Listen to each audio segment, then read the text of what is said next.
Hello everyone. So you want to make a character or a creature or whatever you want to make. So assuming that you all took the time to design a character, we're going to go ahead and talk a little bit about what we might need for your character before we go into any 3D software like Maya. So here on my window, you can see I have two different images of my character. I have one of the front view of this character and one of the side view of this character. Now, to make things easier when we go into a 3D software, we definitely want at least two of these views of this character. So I got the front and side, and it'll be easier to, block out the character. So we're gonna go ahead and open Photoshop.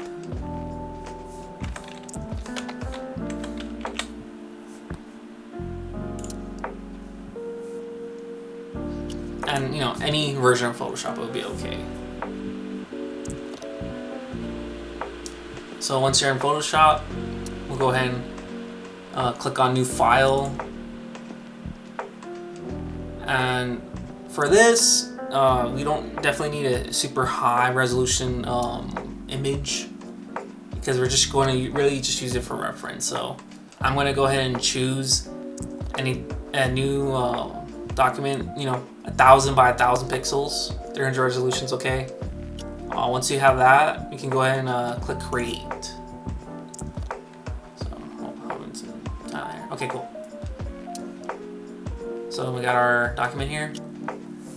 So one thing I would definitely recommend, you probably don't have a ruler showing, but I would definitely want to bring out the ruler. So now that we have this ruler out, the reason why I wanted everyone out to have it is so that we can use it to measure certain areas of our design, make sure that everything is aligning with each other. So now that we have our ruler out, we'll go ahead and bring in our image. So if you don't have, say, a front or side view of this character, I recommend taking the time to design a front angle and a side angle of that character. And whenever you are ready, you can definitely jump back in here. So now that I have these views for my character, I'll show you an important thing we want to make sure that we do before we put it into Maya. So here's our front view. I'm just drag and dropping him here.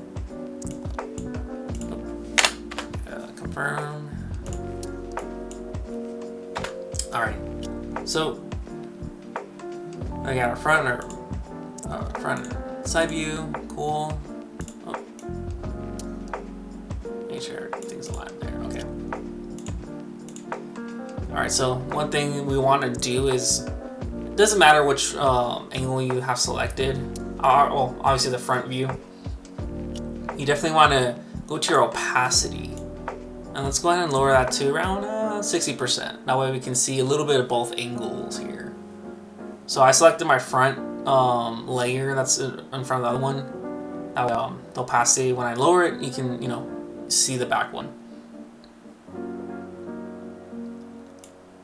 So with our ruler tool, I'm going to show you why it's important.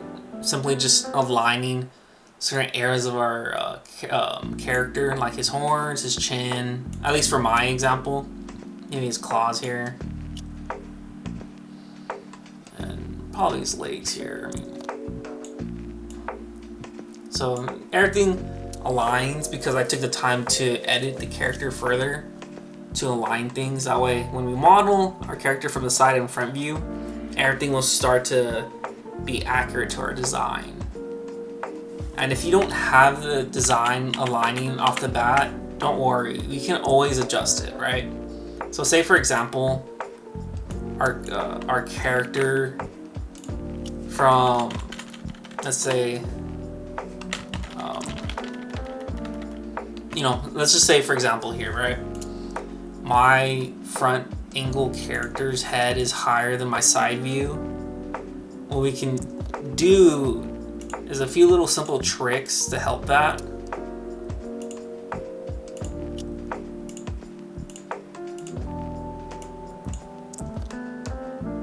So obviously one thing, right?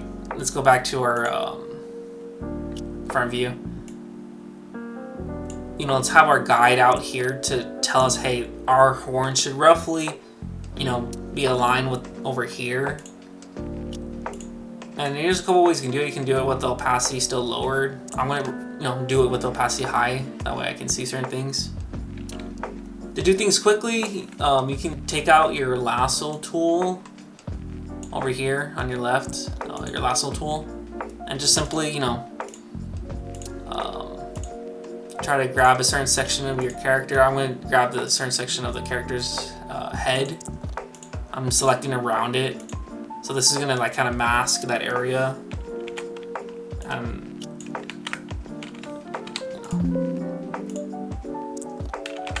So I'm going to, you know, go ahead and select it and try to align it more over here. So at least for me, when I was doing this earlier, I know it's like, hey, you know, a bit of a gap here, this character design, you know. You can definitely take the time. Let's say if you have a sketch of it, it doesn't have to be like, you know, detailed illustration like mine. You can just simply just do that, you know. Simply just adding a little bit to design, like, you know, I'm just adding certain sections to let me know when I'm on it, like, hey, you know, there's a bit of scales that go here. Doing this on your design is perfectly fine if you have a very simplified line illustration. But for those who don't, sorry about that. Looks like my audio was cut off. But what I am explaining here is that if you want to fill in that missing area of detail in the neck, for example, like my drawing, you can go ahead and do that, and actually get some help from the AI tool, AI generate within Photoshop. So right now I'm just, you know, trying to fill in the white part of the neck, and soon I'll make another layer behind this current layer so I can fill in that white with, you know, the gray background. So you see me do that in a moment. So doing this will help the AI understand, you know, where it needs to edit. So as soon as I fill in that background, I merge the background color layer with my current layer that has the illustration. That way it's all one layer, and the AI generate knows what to be editing on top of. And to do this, we're gonna go ahead and select the you know, that selection tool that we have. Make sure we select that area as well as the area outside of what we painted, so the AI knows what to, I guess, source a little bit when it comes to generating it. So again, we're gonna go ahead and click generate fill. I'm not gonna really type anything for this. I'm just gonna hit generate because it will already know what to do.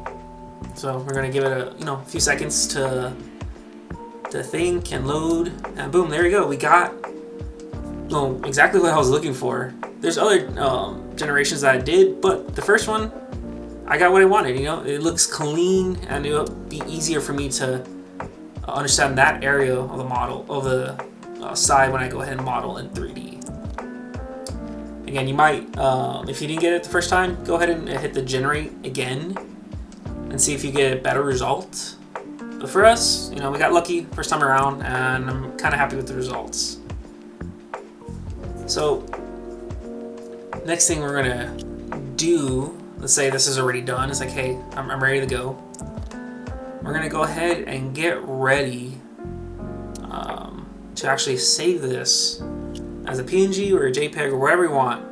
But definitely gonna get ready to save this so we can go ahead and put it into Maya. So right now I want to go ahead and show that. I'm going to go ahead and go to File. I'm going to go to Export and Export As. So, you know, I have it, the format is PNG. Those settings look like they're okay with me. The default settings are okay. But you're definitely going to want to save this in a location where you have the rest of your other files that you're going to be putting for this project. I have my lizard folder that I'm going to save it as into there, and that's it. And again, you want to do this for that front angle as well.